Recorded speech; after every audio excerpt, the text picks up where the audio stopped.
করবো জয়ন্তবাবুর প্রতিকৃতিতে পুষ্পার্ঘ নিবেদন করে শ্রদ্ধার্ঘ নিবেদন করার জন্য।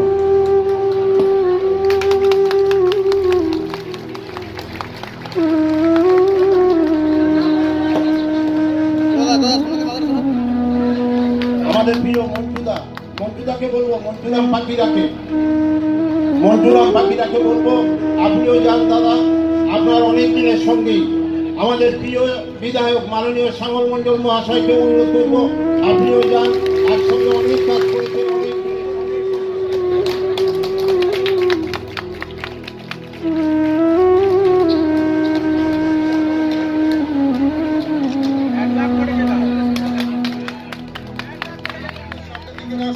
তাদের কাছে হাতে পায়ে ধরে অনুরোধ করবো, আমাদের এই মঞ্চে আর কিছুক্ষণের মধ্যে আমাদের নেতৃত্ববৃন্দ এবং মন্ত্রী মহোদয়রা উপস্থিত হবেন। আপনাদের কাছে অনুরোধ করবো, আপনারা দয়া করে চেয়ার করে ছেড়ে দিয়ে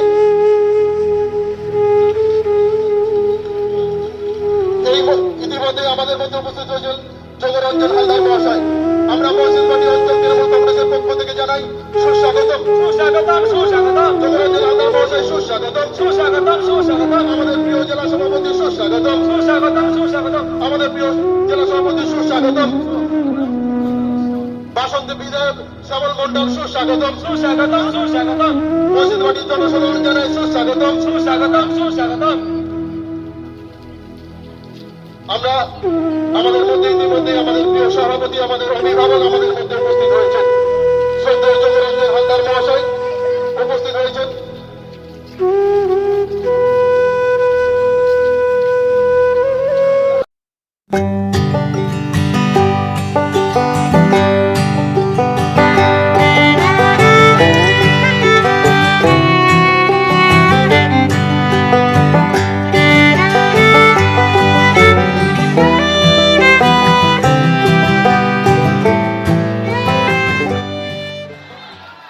আচ্ছা, এই ধরনের আওয়াজ যদি আসে তাহলে বিজেপি কি এখানে হাঁটবে?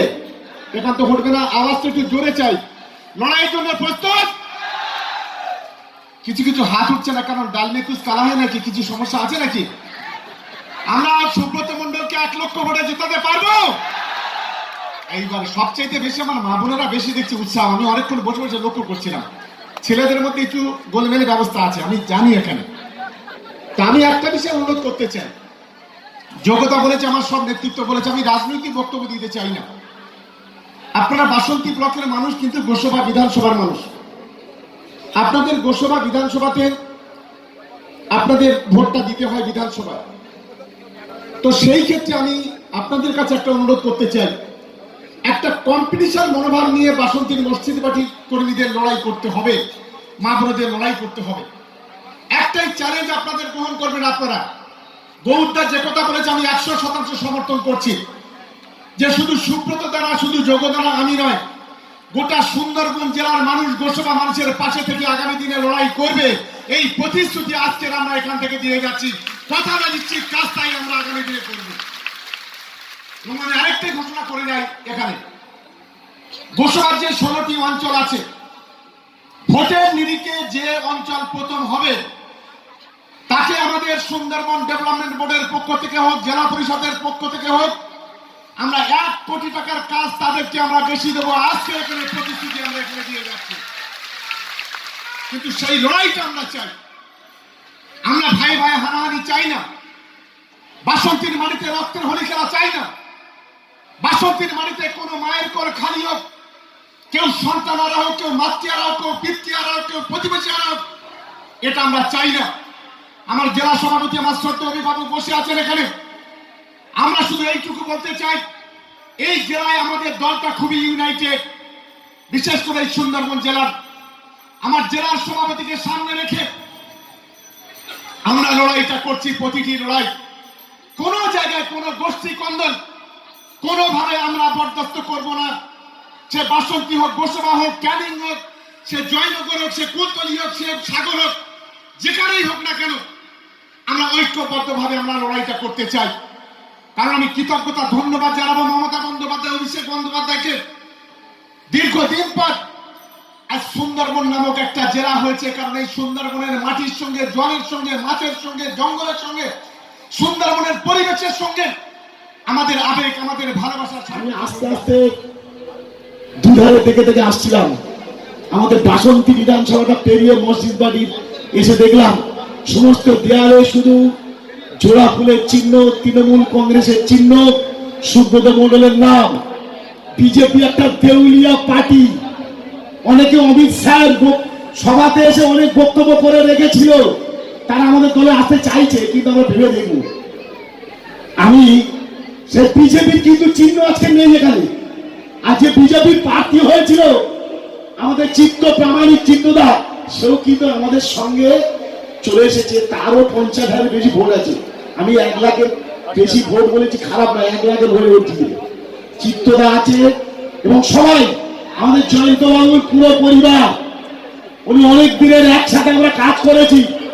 এই যে গোসবা পথখালি ব্রিজ 2012 পয়লা ফেব্রুয়ারি আমি দাঁড়িয়ে থেকে মৌদান থেকে আমি এখানে ঘোষণা করেছিলাম। আমাদের বর্তমান মন্ত্রী এসে গেছে, আমাদের সুস্বাগতম, সুস্বাগতম, সুস্বাগতম, মাননীয় শওকত মোল্লা, সুস্বাগতম, সুস্বাগতম, মাননীয় শওকত মোল্লা, সুস্বাগতম, সুস্বাগতম, মাননীয় শওকত মোল্লা। তৃণমূল কংগ্রেস জিন্দাবাদ, মমতা ব্যানার্জি জিন্দাবাদ, মমতা ব্যানার্জি জিন্দাবাদ, অভিষেক ব্যানার্জি জিন্দাবাদ। আমরা পরিপূর্ণ, আমরা কৃতজ্ঞ, আমরা ধন্য যে এত মন্ত্রী আমরা পেয়েছি। আমরা সকলকে অভিনন্দন জানাচ্ছি। আমাদের আমি 2-4 কথা বলছি। আমার এই নির্বাচনে, উপনির্বাচনে আমাদের জননেত্রী মাননীয় মমতা ব্যানার্জি যে আমাকে প্রার্থী করার জন্য তার পায়ে 100 কোটি প্রণাম। এবং আপনার আমার হৃদয়ের নেতা এবং আমাদের যুব সমাজের আইকন অভিষেক ব্যানার্জি সুচিন্তিত চিন্তাধারায় আমাকে প্রার্থী করায়, তাকে জানাই সম্মান, শ্রদ্ধা এবং অভিনন্দন। আমি আমার এই উপনির্বাচনে যে সমস্ত মন্ত্রী মহোদয় থেকে বিধায়কগণ আমাদের এই উপনির্বাচনের প্রচারে এসেছেন, তারা মঞ্চে উপবিষ্ট আছেন।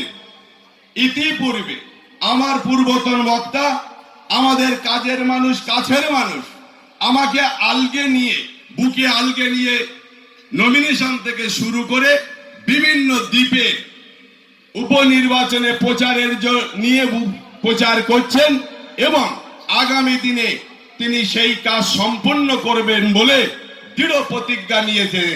সেই শওকত মোল্লা মহাশয়ের যে বক্তৃতা, সেই বক্তৃতায় উনি বুঝিয়ে দিয়েছেন গোসবায় উন্নয়ন হয়েছে, কিন্তু এখনো পর্যন্ত গোসবা বিধানসভা কেন্দ্রে কাজ হয়ে গেলেও অনেক ভিতরের গ্রামের রাস্তা এখনো অসমাপ্ত আছে। এছাড়া নদী বাঁধ কাজ হলেও এখনো বেশ কিছু জায়গায়, কেন সমস্তটাই আমাদের নদী বাঁধ, সেই সমস্ত জায়গাগুলো সুরক্ষিত করার জন্য তিনি যেভাবে আমাদেরকে অভয় দিয়েছেন, সাথে সাথে বলবো মঞ্চে উপবিষ্ট বিধায়ক সহ মন্ত্রীদ্বয়েরা যেভাবে আমাদের গোসবার মানুষের যে আজকের মসজিদবাটি মানুষের উপস্থিতি, সেই উপস্থিতি দেখে তারা যেভাবে ঝাঁপিয়ে পড়ে আমাদের গোসবাবাসীর পাশে থাকার যে কথা জানিয়েছেন বা অভয় দিয়েছেন, তা আমরা কৃতজ্ঞ এবং অভিভূত।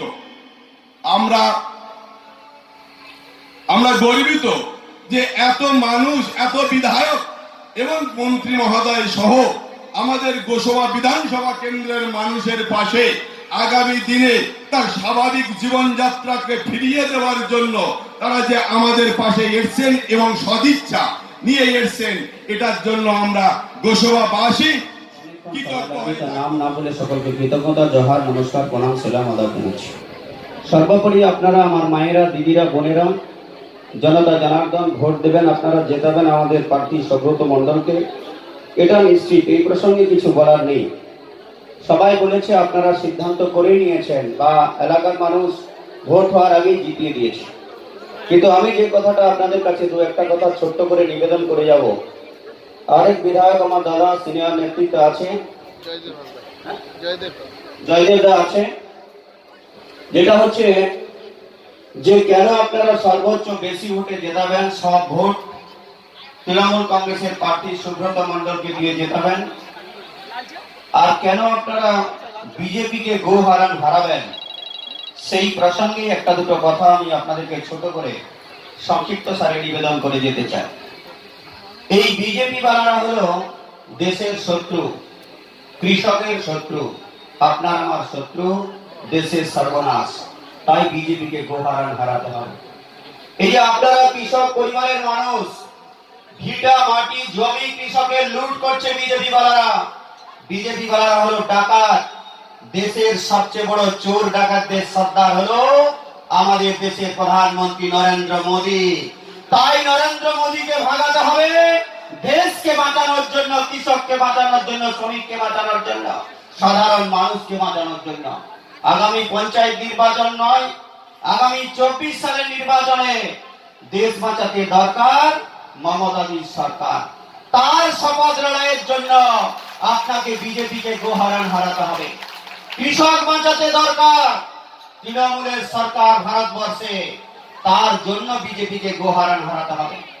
কেন তৃণমূলকে ভোট দেবেন?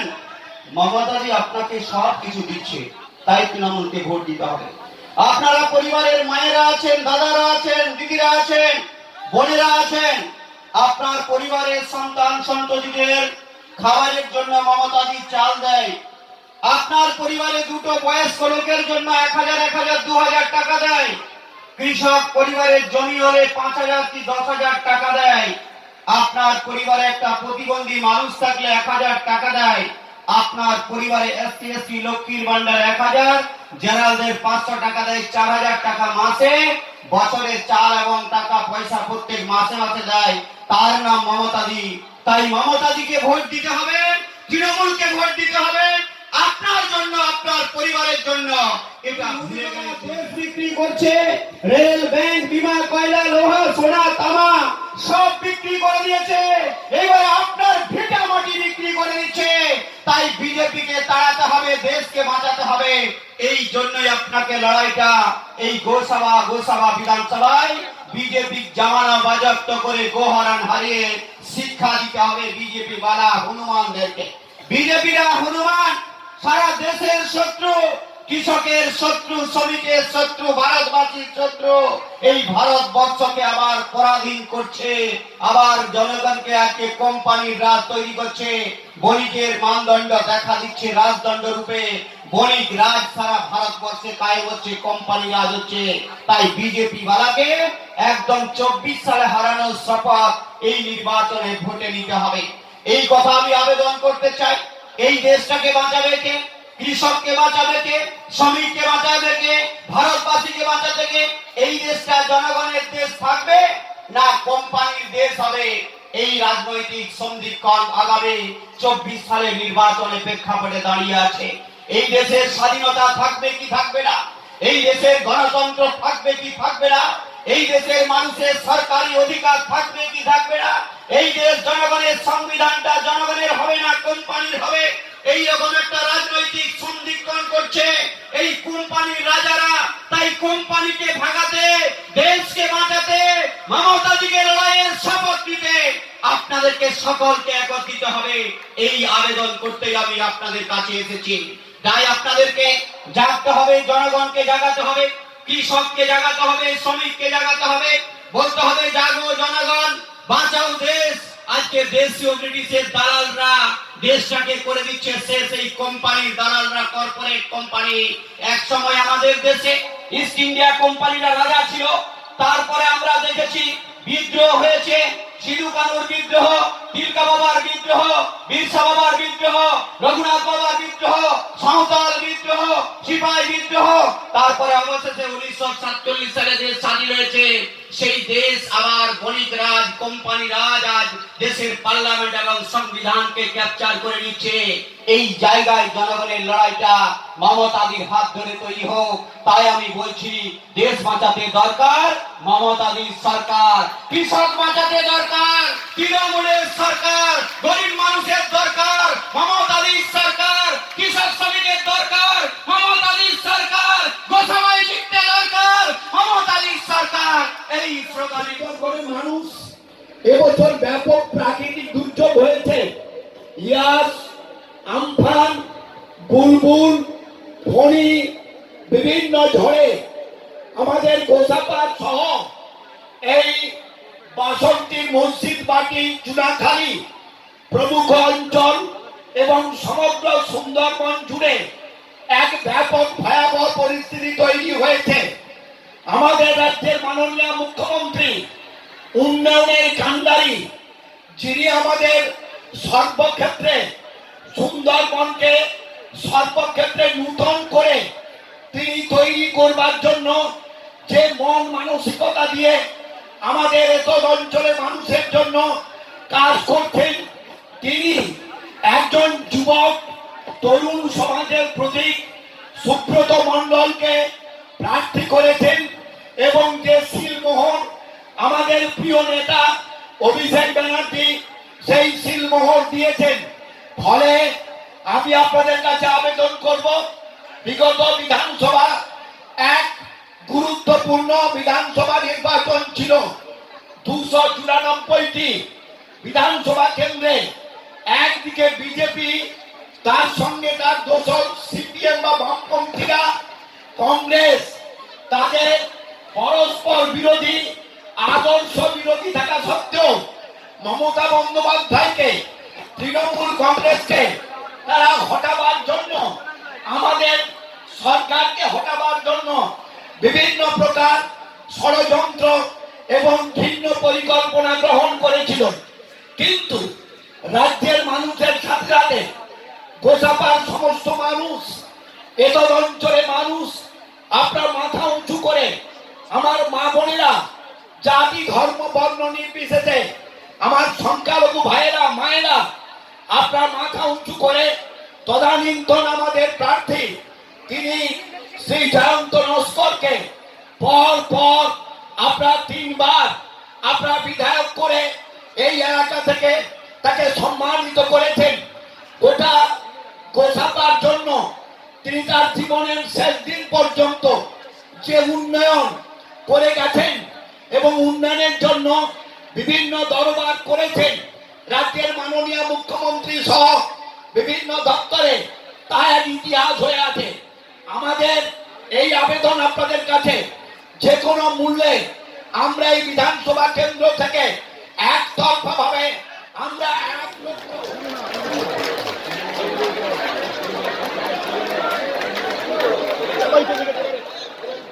আমরা জয়ন্ত নস্করকে তখনই আরো বেশি করে শ্রদ্ধা জানাতে পারবো যখন আমরা সুব্রত মণ্ডলকে অনেক বেশি ভোটে জয়যুক্ত করতে পারবো। লক্ষের বেশি ভোট দিয়ে যদি সুব্রত মণ্ডলকে আমরা জয়যুক্ত করতে পারি, তাহলে জয়ন্ত নস্করের আত্মা শান্তি পাবে।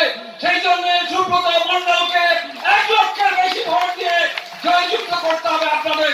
সেই শপথ মসজিদ বাড়ি এলাকার প্রত্যেকটা মা বোন ভাইদের সকলকে সেই শপথ দিতে হবে। সমস্ত ভোট মসজিদ বাড়ির সমস্ত মানুষের সমর্থন, আশীর্বাদ সুব্রত মণ্ডলের মাথায় নেমে আসুক, এই আবেদন, এই নিবেদন আমি করতে চাইছি। আজকের এই যে উপনির্বাচন, এই উপনির্বাচনে আপনারা ভোট দিলে কি হবে? মুখ্যমন্ত্রী তৈরি হবে? আপনারা ভোট দিলে পশ্চিমবাংলার কোন চিত্র পাল্টাবে? পশ্চিমবাংলার মুখ্যমন্ত্রী মাননীয় মমতা বন্দ্যোপাধ্যায় 200-এর বেশি আসন নিয়ে তিনি ক্ষমতায় আছেন, 216টা সিট নিয়ে তিনি ক্ষমতায় আছেন।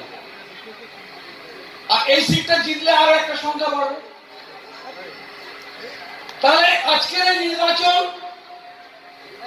কোন দিক নির্ধারণ করছে? আমাদের মধ্যে আমাদের রাজ্যের অন্যতম মন্ত্রী শ্রীকান্ত মাহাতো আমাদের সঙ্গে এসে উপস্থিত হয়েছেন, তাকে আপনারা সকালে হাততালি দিয়ে অভিনন্দন জানান। কৃষক বন্ধু প্রকল্পে আপনারা 10,000 করে টাকা পেয়েছে, যারা 1,000 পেতেন তারা 4,000 করে টাকা পেয়েছে। কিন্তু আমাদের সুন্দরবনের মানুষ হিসাবে প্রতিনিয়ত প্রকৃতির সাথে লড়াই করে আমাদের বেঁচে থাকতে হয়। তাই আজকে একটা আইলা নয়, একটা সুনামি নয়, একটা ফণি নয়, একটা বুলবুল নয়, একটা আমপান নয়।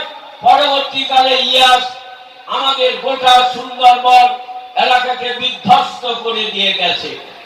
আপনাদের এই গোসাবা এলাকায় আমি নিরিখ করতে এসে দেখেছিলাম, মন্ত্রী হিসাবে দায়িত্ব নেওয়ার পরে সে বিভৎস ইতিহাসের কথা আমি নিজের চোখে প্রত্যক্ষ করেছি। পরবর্তীকালে এসেছিলাম, যে কথা আপনাদের কাছে আজকে বলতে চাই, যে গোসাবার উন্নয়ন চলবে, গোসাবার উন্নয়ন হবে। শ্যামল বাবু যে কথা বলেছেন, গদখালি এবং গোসাবার ব্রিজ শুরু হয়েছিল। পরবর্তীকালে আমাদের প্রাক্তন মন্ত্রী শ্রী মন্টুরাম পাখিরা মহাশয়, তিনি থাকাকালীন এটাকে ডিপিআর বানিয়ে আমাদের দক্ষিণ 24 পরগনা জেলা প্রশাসনকে প্রায় 7 কোটি টাকা দিয়েছিলেন জমি অধিগ্রহণের ব্যাপারে। বাকি আমাদের ওই যে পাইপ লাইন আর যেটা ইলেকট্রিকের লাইন সরানোর জন্য ফেজ বাই ফেজ করে তিনি 9 কোটি টাকা দিয়ে গেছেন। পরবর্তী আমি দায়িত্ব পাওয়ার পরে থানা স্থানান্তরিত করার প্রেক্ষাপটে সেখানে আমি 1.89 কোটি টাকা আমরা থানাকে দিয়েছি। কিন্তু ইতিমধ্যে আমাদের মলয় ঘটকের নেতৃত্বে উচ্চ পর্যায়ে বৈঠক হয়েছে এনভায়রনমেন্ট ডিপার্টমেন্ট নিয়ে, আমাদের দপ্তর নিয়ে, কিন্তু একটা জায়গায় আটকে আছে সিআরজেড। অর্থাৎ সিআরজেড কেন্দ্রীয় সরকারের আমাদের পরিবেশ দপ্তর ছাড়পত্র দিলেই এই কাজ শুরু হয়ে যাবে, কাজটা করবে পিডব্লিউডি রোডস ডিপার্টমেন্ট। ইতিমধ্যে সমস্ত রকমের ফাইনাল হয়ে গেছে। আজকে না হোক আগামী দিনে ব্রিজ হচ্ছে, আমরা দায়িত্ব নিয়ে আপনাদের এই কথা বলতে পারি, আমাদের মন্ত্রী মহোদয়রা যে কথা বলেছেন তা হবে। তা সত্ত্বেও আপনাদের কথা ভেবে আমাদের সুন্দরবন বিষয়ক দপ্তর এখানকার মানুষের জন্য খাদ্য কর্মদক্ষ হায়দার সাহেব এখানে উপস্থিত আছেন। সর্বোপরি এখানে যাকে ঘিরে আমাদের এই জনসভা, আমাদের সকলের নয়নের মণি, আগামী দিনের আমাদের বিধায়ক মাননীয় সুব্রত মণ্ডল আপনাদের সকলের আশীর্বাদ কামনা করে সেও উপস্থিত হয়েছে। আমরা আগামী